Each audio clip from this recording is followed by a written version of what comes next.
não tinha terminado de gravar o vídeo de ontem, vamos terminar hoje, né, aqui. Gente, a questão é a seguinte, eu tava falando do silêncio, né, da questão do silêncio, que é para o codependente não ser revitimizado. Faz o seguinte, tá, gente? Quando você estiver no seu local de trabalho, não fica falando muito. Fala de assuntos inócuos, tipo, eu gosto de gatinho, eu crio gatinho, o gatinho é fofinho. Ou eu crio cachorrinho, o cachorrinho é fofinho. Eu gosto de assistir o tal seriado na Netflix. Se bem que, se você revelar certos gostos seus de seriado e filme, algumas pessoas podem tentar usar isso contra você. Mas é uma coisa inócua. Eu gosto de passear no lugar tal. Coisa assim, bem inócua mesmo, tá, gente? Por que eu tô falando isso aqui? Porque o codependente, como ele já tá ferido, ele chega e ele vai falando. Ele chega às vezes com um desconhecido na rua e começa a falar. Quantas vezes que eu não sou interpelada por pessoa na rua que tá com problema e começa a falar? Eu sou uma estranha, entendeu? Ou então você tá no ônibus, você tá às vezes no metrô, você tá na rua, você tá sentado num banquinho, vê a pessoa puxa um assunto e começa a contar coisa da vida dela. Gente, eu sei que a sociedade hoje em dia, as pessoas elas estão muito carentes, elas estão muito querendo ser amadas, querendo ser queridas. Tudo isso a gente entende.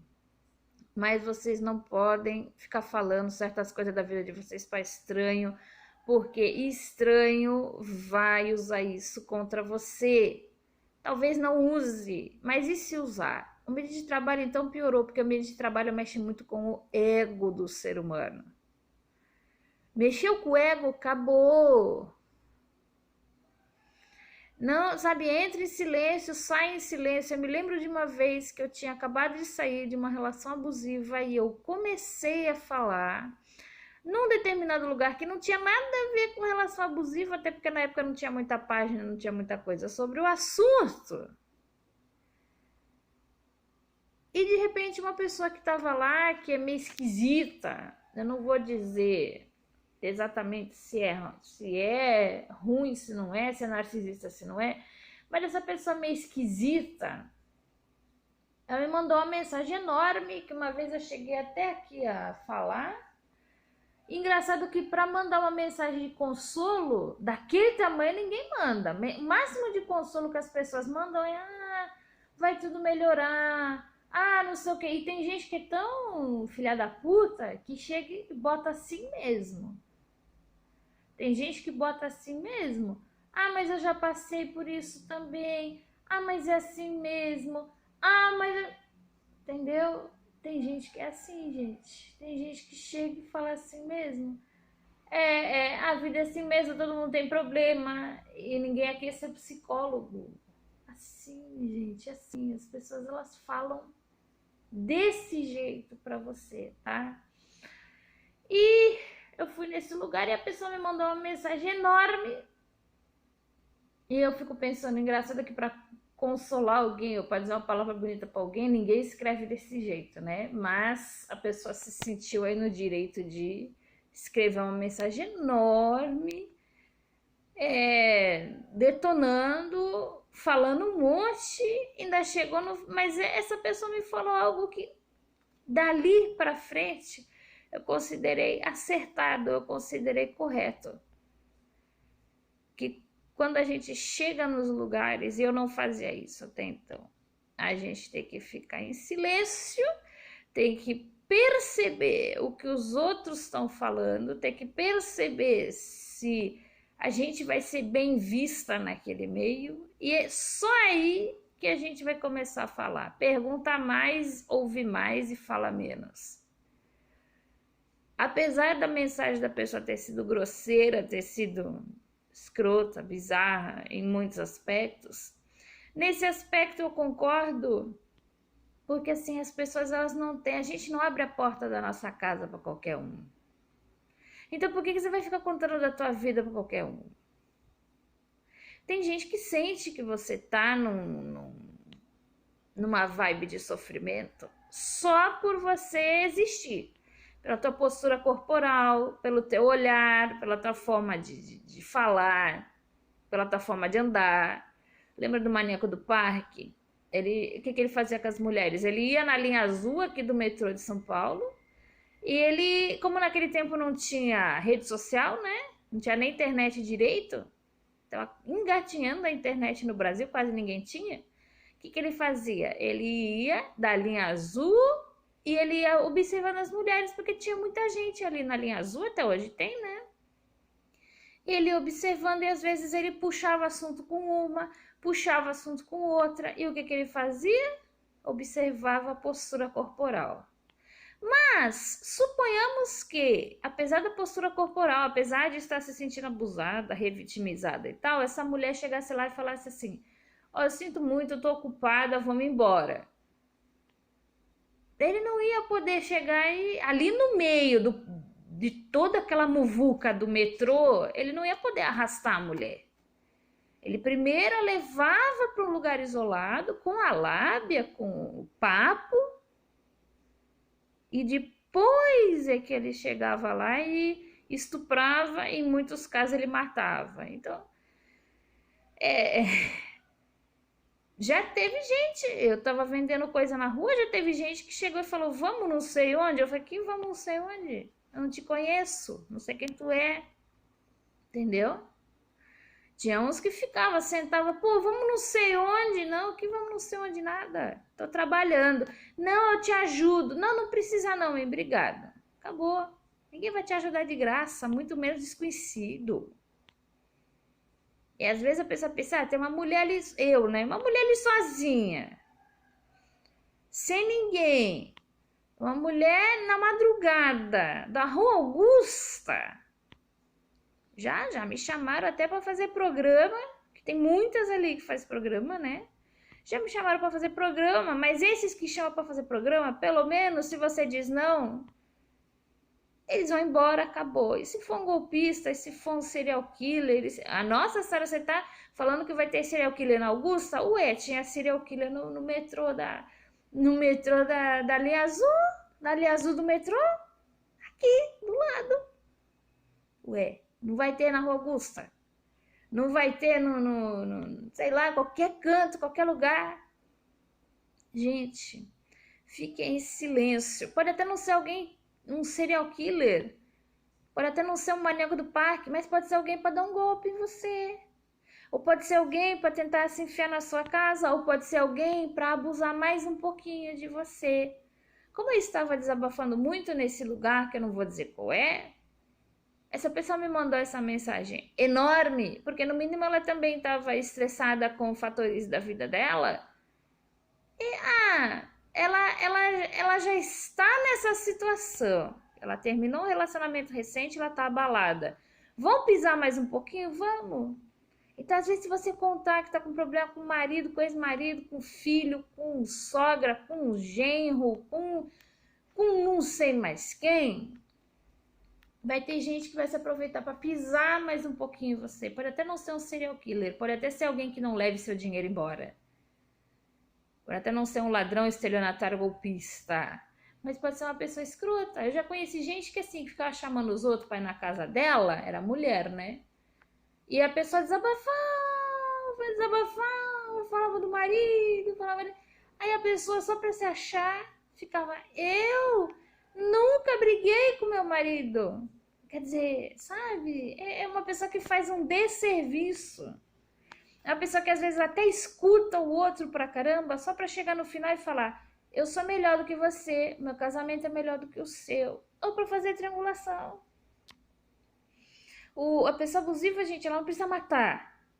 Tá muito no imaginário popular esse lance de que o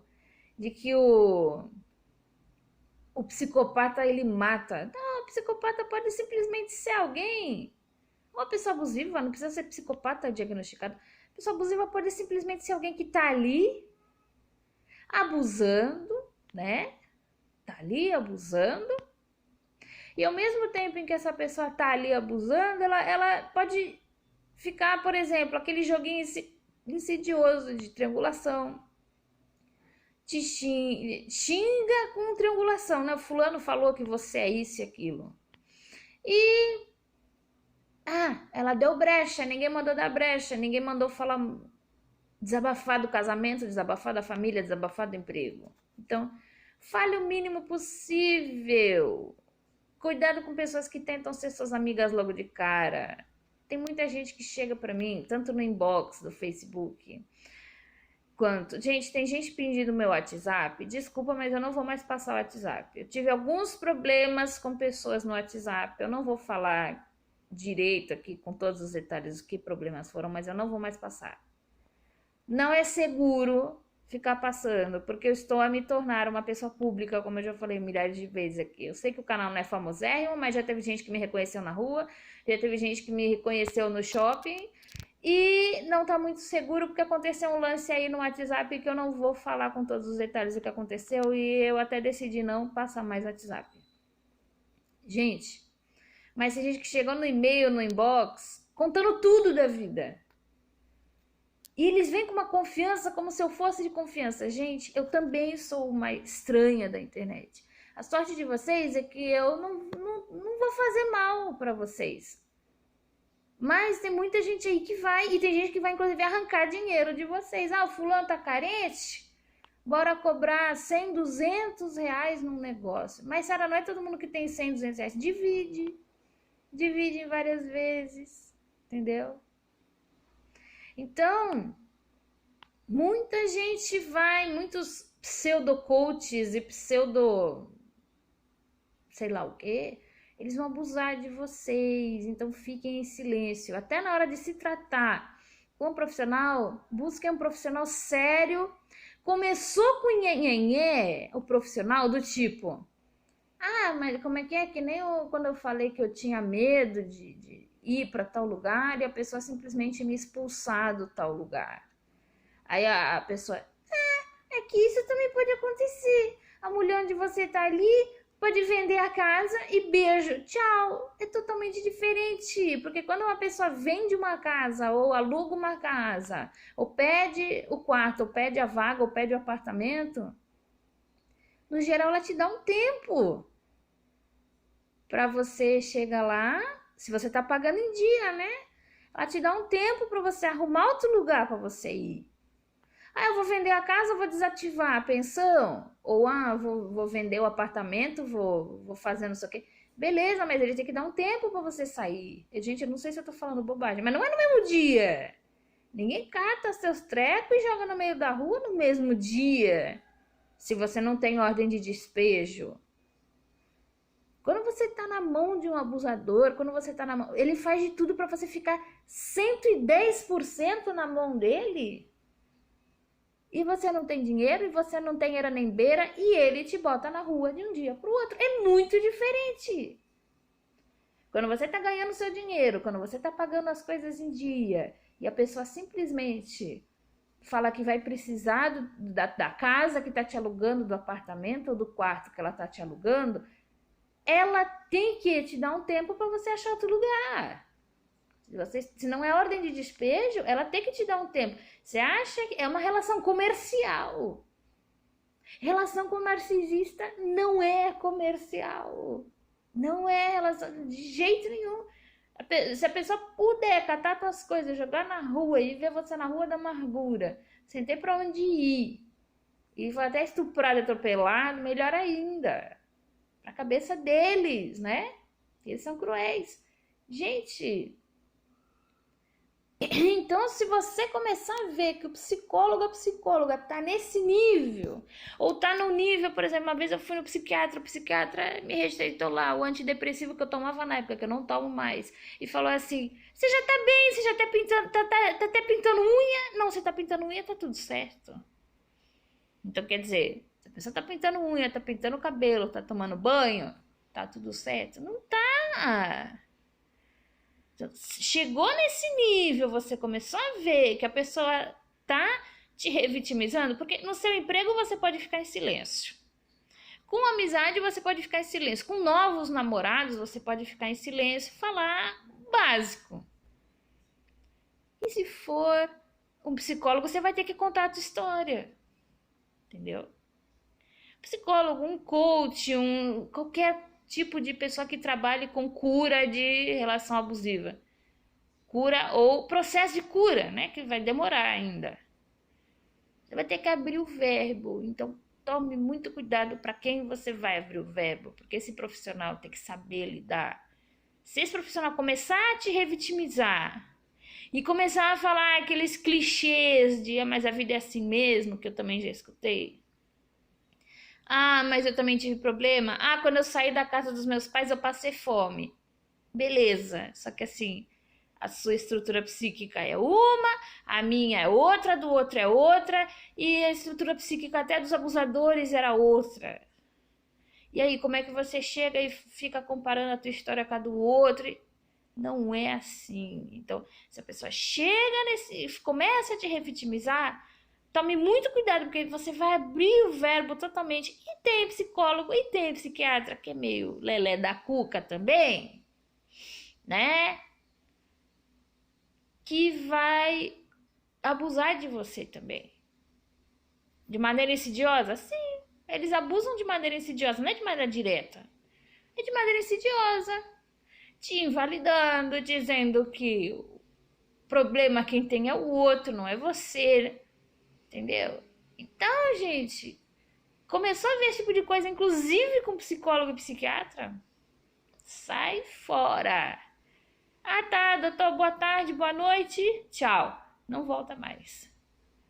Porque você já sofreu demais para sofrer de novo na mão de outra pessoa. Então, silêncio para a maioria das pessoas.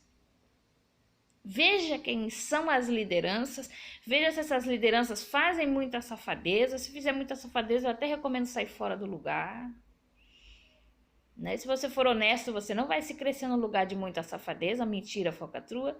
E se você for a um psicólogo, a um psiquiatra, a um psicanalista, que você precisa se abrir, porque você precisa se abrir num ambiente desse, começou a revitimizar, não discute muito não, simplesmente sai fora e procura outro. Eu já vi muitos, inclusive pagos, caro, a gente pagava R$300 por sessão.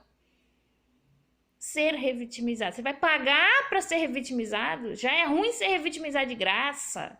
Você vai pagar para ser revitimizado. Então, toma muito cuidado e cuide de você em primeiro lugar. Gente, muito obrigada por mais essa atenção e até o próximo vídeo.